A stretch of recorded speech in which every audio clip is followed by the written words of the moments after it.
Bonjour à tous, je vais vous présenter la dernière vente exceptionnelle que l'on a fait dans notre agence Ewigovienne. Et oui, parce que comme vous le savez, Ewigo, on est là pour simplifier et faciliter les ventes de véhicules entre particuliers. Donc on peut vendre tout plein de véhicules comme une Renault Twizy, comme une BMW Z4 et on peut vendre aussi des Dodge Ram. J'en ai un d'ailleurs magnifique derrière moi, je vous laisse l'admirer.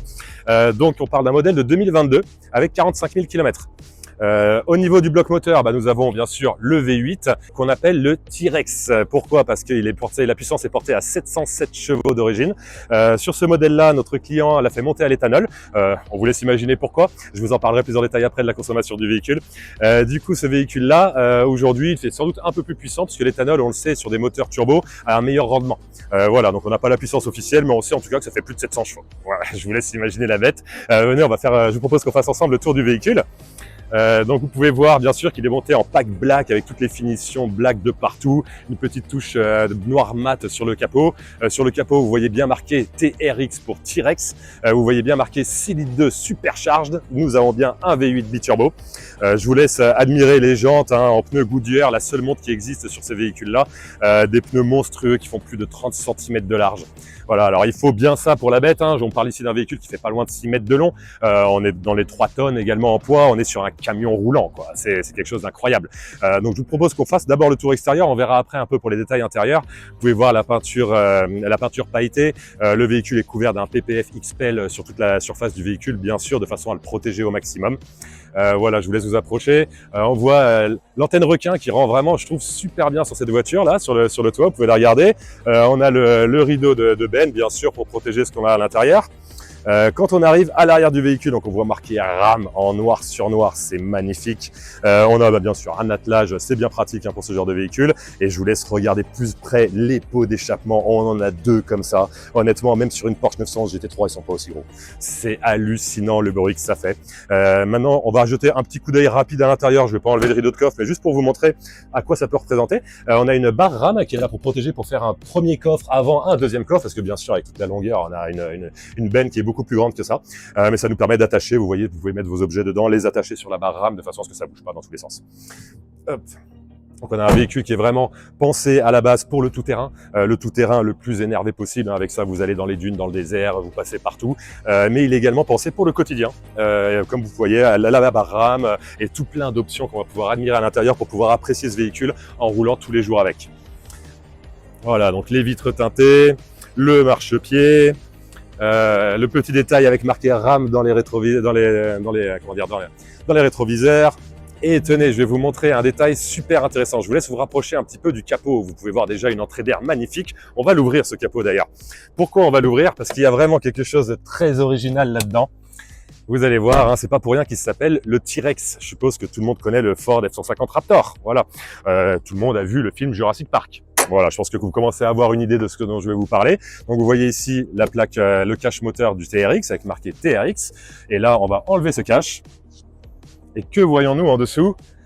Un T-Rex qui est en train de manger un Raptor. Voilà, en hommage au film Jurassic Park. Donc petite dédicace pour Ford.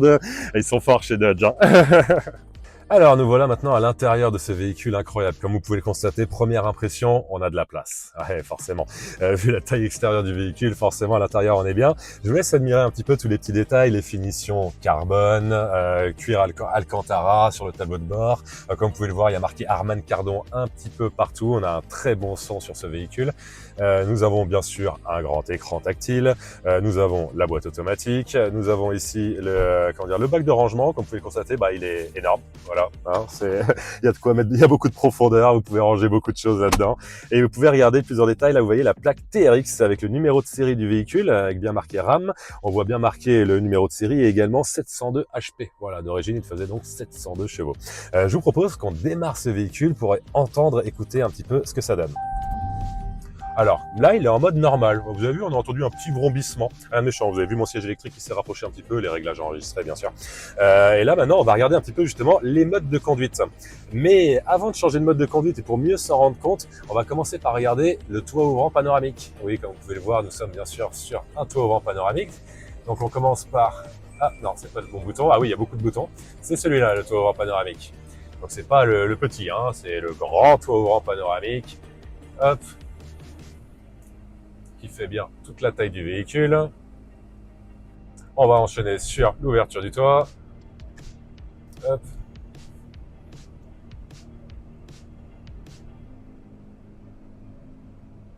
Voilà, c'est la classe. Et on va enchaîner sur un petit détail. Vous n'avez pas vu à l'arrière, je laisse regarder vers l'arrière.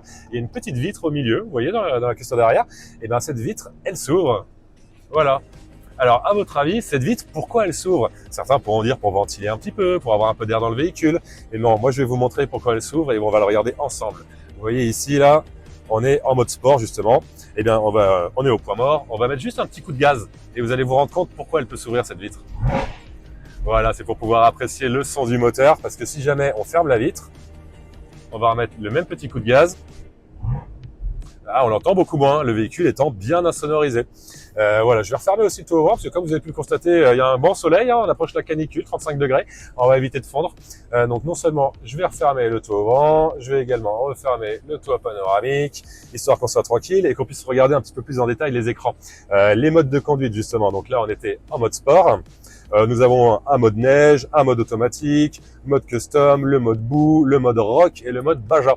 Le mode Baja, c'est quand même celui le plus intéressant sur ce véhicule. C'est celui qui permet d'aller dans du dune, quoi. En gros, là, vous avez les suspensions qui sont assouplies de façon à pouvoir encaisser des gros chocs. On le voit d'ailleurs, hein, transmission Baja, suspension Baja. Pour le reste, on reste en mode sport avec les palettes au volant. Hein. Voilà, donc on est sur un véhicule qui a tout pour être conduit comme un véhicule sportif, hein, qui quand même pèse 3 tonnes et fait 6 mètres de long. Donc c'est pas tout le monde qui peut faire du sport avec et surtout il faut de la place. Voilà, c'est clairement un véhicule qui est pas dans son élément quand il se retrouve en ville. Il peut le faire confortablement, hein, la clim, la sonorisation, le son Harman Kardon. Je vous passe, alors tenez, on va quand même jeter un petit coup d'œil, toutes les petites aides à la conduite. Alors siège chauffant, ventilé bien sûr, parce que ça chauffe bien, hein, les sièges en cuir. Nous avons quoi d'autre? Nous avons, hop, si on va sur le véhicule, des caméras dans tous les sens.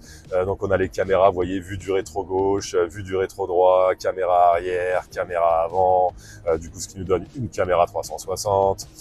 En plus de ça, les caméras, nous avons un tableau de bord où on peut régler les modes.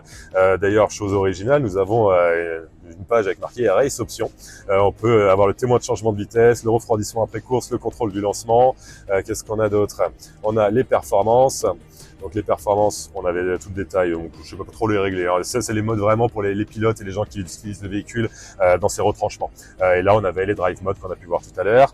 Il y a aussi d'autres modes. Hein. On a bien sûr le bouton pour le line assist. On a quoi d'autre? On a le park assist. Enfin voilà, on a toutes les options d'un véhicule moderne. Hein, parce que rappelons-le, dans un véhicule qui date de 2022 et qui a seulement 45 000 km. Voilà pour les informations sur cette voiture. Ce que je vous propose maintenant, c'est qu'on aille écouter un petit peu le son à l'arrière quand même. Il mérite, c'est un son qui mérite d'être entendu et d'être admiré.